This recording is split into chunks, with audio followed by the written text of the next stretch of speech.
හොඳයි. අධ්‍යක්ෂකතුමනි දැන් මේ විදිහට මේ පිළිබඳව කතා බහ කරනකොට මේ නිෂ්පාදන විශේෂයෙන්ම කිසිම බයක් සැකක් නැතුව අපිට පාවිච්චි කරන්න පුළුවන්, පාවිච්චියට ගන්න පුළුවන්, දරුවන්ට පාවිච්චියට ගන්න පුළුවන් කියන කාරණාවට අපි ඔබෙන් යම්කිසි පිළිතුරක් දැනගන්න කැමතියි. ඔව්.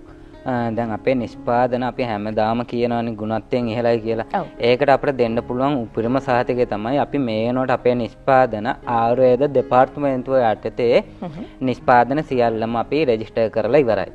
ඒතකොට අපේ නිෂ්පාදනාගාරය ආයුර්වේද නිෂ්පාදනාගාරය බවට පත් කරලා ඉවරයි. ඒ වගේම GMP සහතික සහ ඕගැනික් තත්ත්ව සහතික ඇතුළුව ලංකාවේ නිෂ්පාදන තියෙනවානේ මේ කියන්නේ වෙළඳපොළට නිකුත් කරනට මේ නිකුත් කරන්න පුළුවන් සහතිකත් එක්ක ඒ සියලුම තත්ත්ව සහතිකවලින් අපි පරිපූර්ණ සමාගම බවට පත් වෙලා ඉවරයි මේ කෙටි කාලය තුල. ඉතින් ආයුර්වේද දෙපාර්තමේන්තුවෙන් අපට අනුමැතිය දෙනවා නම් ඕනම නිෂ්පාදනයක් එවට යම්කිසි කාලයක් අරගෙන යාලා ඒ මේ විශ්ලේෂණය කරලා තමයි අපිට මේ නිෂ්පාදන නිකුත් කරන්න දෙන්නේ. අපි ඒ විදිහට තමයි මේ නිෂ්පාදන පෙළ වෙළඳපොළට නිකුත් කරලා තින්නේ. ඉතින් කිසිම සැකයක් නැහැ.